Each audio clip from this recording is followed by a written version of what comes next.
Hey guys, today I'm going to be reviewing another Arch Linux based distribution. This distribution is called Archbang.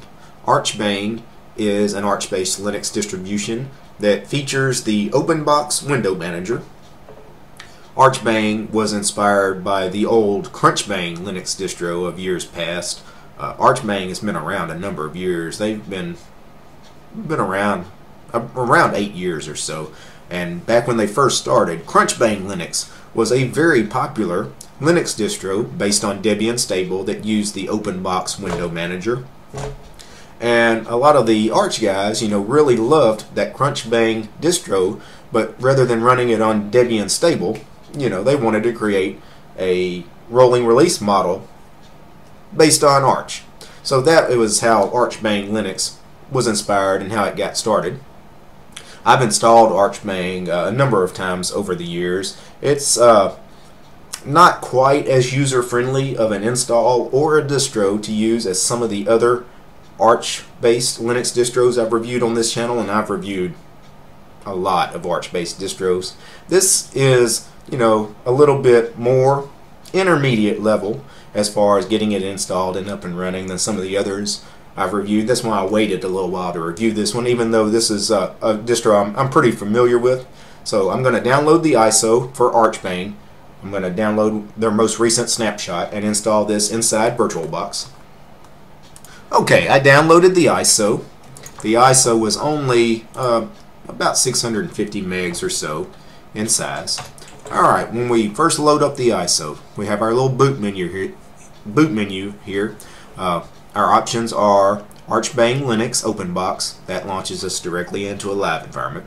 Run Archbang from RAM, boot existing OS, run memtest, hardware information, or reboot the machine. I'm going to choose the first option in the menu, Archbang Linux Openbox. We're just going to go straight to the live environment. From inside the live environment, we will find an installer to run. Alright. We're inside the live environment. The live environment, the screen resolution is very small. It's probably 800 by 600, I'm guessing. So no Virtualbox guest editions or anything working inside the live environment. So we're going to have to deal with this very small screen resolution of the install. At least me doing it inside Virtualbox.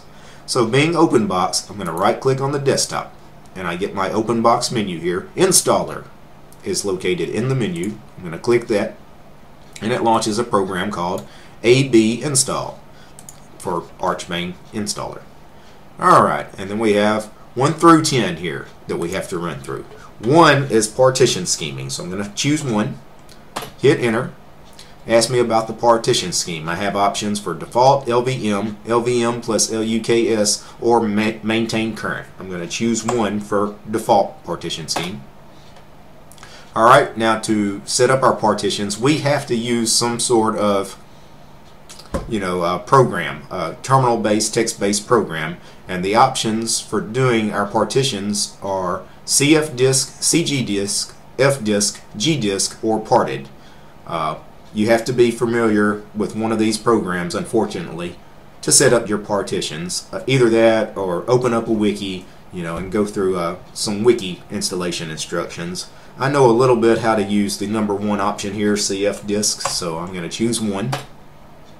Alright, then it asks /dev/SDA, yeah, that's correct. Alright, select the label type. I'm going to make it a DOS. Alright, now in CFDisk I'm going to create a new partition. It's asking me about the size. I'm going to give it 12 gigs. I created a 12 gig virtual hard drive in this virtual machine. I'm just going to give Archbang the whole 12 gigs. We're going to create a primary partition. Alright, I know I'm going to want to make this partition bootable.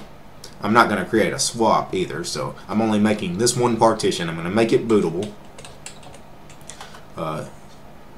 Type, by default it's already selected our partition type as Linux, so I'm just going to leave that alone. And that really should be all I need to do here. So I'm going to choose write. They ask me, are you sure you want to write the partition table to disk? I typed the word yes. Alright, the partition table has been altered. I choose quit. Alright, now it asks me select root partition. /dev/sda1 has been selected by default. That's correct. I hit 1 and enter. Now we have to confirm it's about to format /dev/sda1. So I'm going to choose Y for yes, hit enter. It asks me about the file system. We have the options of ButterFS, extended 2, 3, or 4, F2FS, JFS, NTFS, XFS, and a couple of other options. I'm going to choose the extended 4 file system, so 4 is what I need to choose here in the numbers.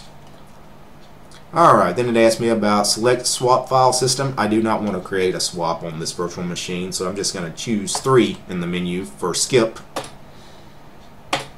Alright, and that was running through the partitioning. Alright, step 2, installing Archbang. I'm going to pause the video while it runs through whatever it's going to install. While it's running through this install, I should mention the ISO for Archbang I downloaded includes systemd. They offer a couple of different ISOs, one with systemd, one without systemd. I went ahead and chose the Archbang version that uses systemd by default. Systemd is what Arch Linux proper uses by default. But you know, there are some users out there that are anti-systemd, so Archbang offers a non-systemd version too. Alright, back to the installer. Okay, we're back to the 1 through 10 in the menu. We've already gone through 1, partition scheme, 2, install Archbang. 3 is setting up the host name, so I type 3, hit enter. Type the name for our host name. I'm going to choose Archbang for our host name. Hit enter. Alright, 4 for time zone. Select the time zone. 2 for America, and then 36 in the menu for Chicago. Hit enter. It asks me to confirm. Hit Y for yes. Alright, setting up the hardware clock. 5. Alright, and then 1 for UTC, 2 for local time. I'm going to choose 1 for UTC. Alright, then 6 in the menu is setting up the locale. Alright, I need to choose, where is it at? It's going to take me a minute to find this in the menu. Alright, 89, English US. So I need to type 89, and then confirm it with Y for yes, and it's generating the locales. And we wait a second for this to run. Alright, back to the main menu. 7 for desktop keyboard layout, and we need to choose 95 in the menu, which is US. Confirm key map US, Y for yes. Alright, 8 is configuring the bootloader. Select bootloader. 1 is grub 2, that is what I'm going to go with, so 1. Grub install, automatic or manual. I'm going to choose 1 for automatic. There's only 1 partition on this machine and I made it bootable, so grub should have no problem configuring itself. Alright, root password is 9 in the main menu, so let me give this system a root password and administrator password. Alright, and the last thing in the menu is 10, create user. I'm going to create a user named Archbang. I have to give this user a password. We have to retype the password. And that is it. I choose D on the keyboard for done. Reboot the system. Y for yes. And that is it. I'm going to reboot the machine and show you guys our freshly installed Archbang Linux. Alright. We boot into our newly installed Archbang Linux.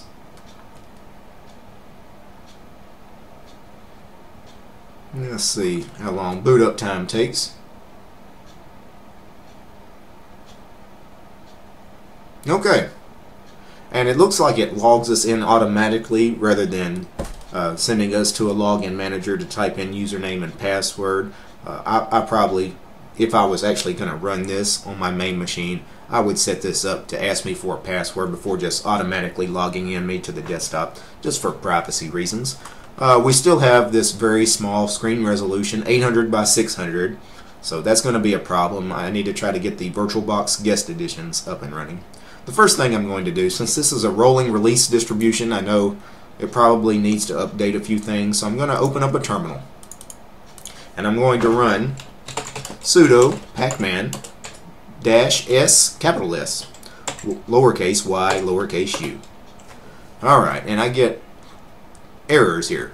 Synchronizing package databases, and then I get a bunch of errors. It fails to update core, extra, or community repos, fails to synchronize any databases.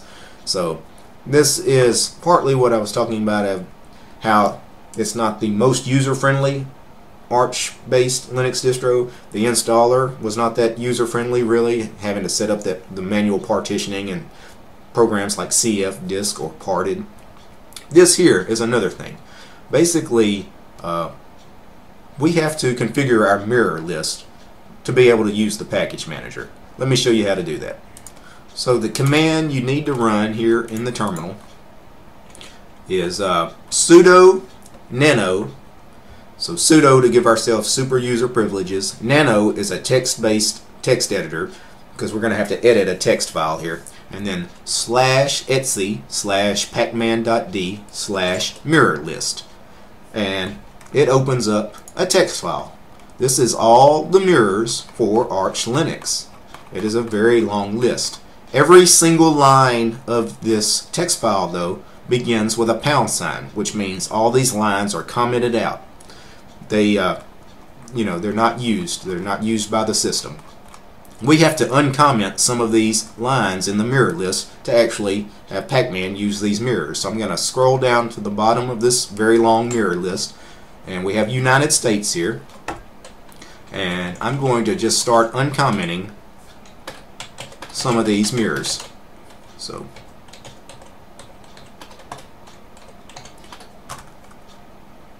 anyway, I uncommented, I don't know, 15, 20 mirrors. You need to uncomment at least a few mirrors, or the entire list of mirrors, at least the mirrors close to you. You don't want to, uncomment mirrors that are halfway around the world. They're going to be really slow. You don't want to use those mirrors. So uncomment a few mirrors in your country of origin, the closest mirrors to you. Then here in Nano, once we've set that up, Control X to exit out of Nano.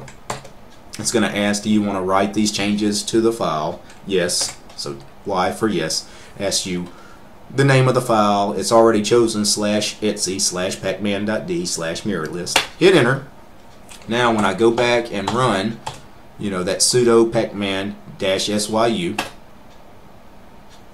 it updates the system. I'm going to run an update and see if I can get the Virtualbox guest editions up and running. Alright, I rebooted the machine. The Virtualbox guest editions work out of the box. Boot up time was very fast. It looked like it was using systemd version 236 by default, which is the latest systemd version. So now I'm going to go through the review of Archbang. I will warn you guys though, Archbang is very minimal. There's not going to be much for me to review for Archbang.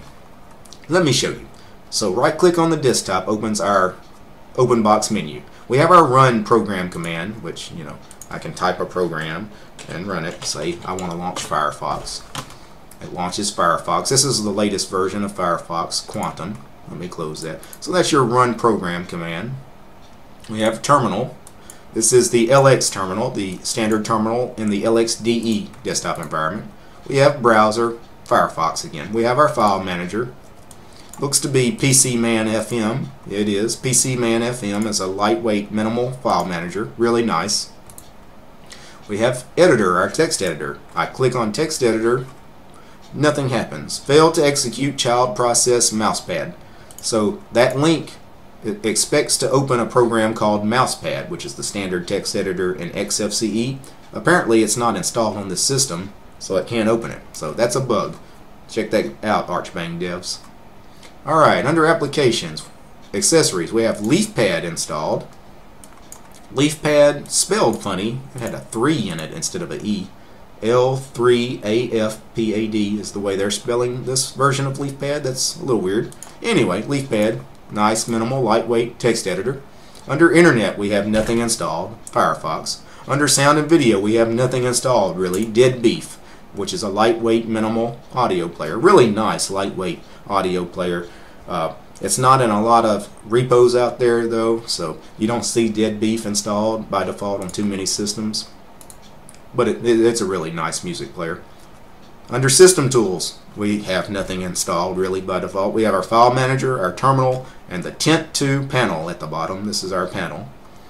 And that's it. Preferences, we have some Openbox preferences, LX Appearance, which is for changing the theme and icons. And the Tint to config, changing the Tint to panel at the bottom. That's it. I just ran through everything installed by default on Archbang. So, what do I think about that? Well, I like that. If you're going to install a minimal distro like Archbang, you want to install a very small, minimal distro. Like I said, the ISO was only about 600 megs and some change. People that want a distro like that, they want to custom build it themselves. They want to install the software that they want to install. You know, they don't want a distro that has a kitchen sink suite of apps already loaded down on the ISO, which, you know, 80% of them are either going to be apps they never use or apps that they would rather have a replacement for that app, you know, something different. So I actually really like Archbang in this regard, that it's so minimal. The Tint to panel, let me show you basically the Tint to panel at the bottom of the screen. It's just your standard panel, standard, you know, kind of taskbar here. By default, Openbox comes set up with, I think, either 2 or 4 virtual desktops. Control Alt and then the right arrow key moves us to the second desktop. Control Alt left arrow key moves us back to the first desktop. Alright, the only other thing we have is a conky. This system monitor that sits on our desktop is a program called Conky. By default, Archbang has it set up to show us some shortcut keys. These are some key bindings that have already been set up by the Archbang folks for us. So it looks like super space, reading through the Conky here. Super space opens up the Openbox menu. Super T opens up our terminal. Let's see, Super F opens up the File Manager. Super W should open up our web browser. It does. Super plus Q quits. I'm not going to bother doing that. Super A toggles maximize, you know, toggles maximize windows, if I had a window open right now. The only other thing I want to show you, Alt F3 opens a program called dmenu. This is dmenu running at the top. It's another run command program, so if I start typing something, say Firefox, F-I-R, and it already knows I'm looking for Firefox just by typing in the first 3 letters. I hit enter. Firefox launches. Dmenu is a really cool, lightweight run command program. So, what are my thoughts on Archbang? Well, like I said, I'm familiar with Archbang. I've used it for years. You know, I've installed it several times in virtual machines and a couple of times on older machines that I've owned to test out Arch Linux in particular. For years, really, there wasn't a lot of Arch-based Linux distros out there. Archbang was one of the first ones I remember. Again, they've been around for, I don't know, 8-9 years. Archbang's been around for a long time, way before things like Manjaro and Antergos. Chakra was another one I recently reviewed. They've been around for a little while, but Archbang was one of the first Arch-based Linux distros I remember really becoming popular. It became popular because it was an easier way of installing Arch Linux. Well, I wouldn't say easier, but the Arch Linux install is a text-based installer. It doesn't take too long to run through it, maybe a half hour, but when you're done with that installer, you don't have a desktop. There's no desktop environment installed by default, you know, no window managers, login managers, any of that stuff. At the end, you come to a command prompt after the install. That's it. Then you start, you know, installing all the programs you want on your system. Archbang at least takes that step away from you. When you're done with Archbang's install, you at least have this Openbox session. There's not much on it. It's basically the Openbox window manager, a terminal, a text editor, and a browser. And that's it, but that's fine. That's at least a step in the right direction. You know, a lot of new users, especially when they're installing something like Arch and they finish that installer, and then at the end of it they come to a blinking cursor. You know, they're like, well, where do I go now? Well, you go to the Arch wiki and you read about what to do now. Archbang, you can kind of get through it. You don't really need to read a wiki page to run through that installer, although I will say, again, it's not the most user-friendly installer, the Archbang installer. Having to run a program like cfdisk or parted to do your manual partitioning, that's going to put off a lot of newer users.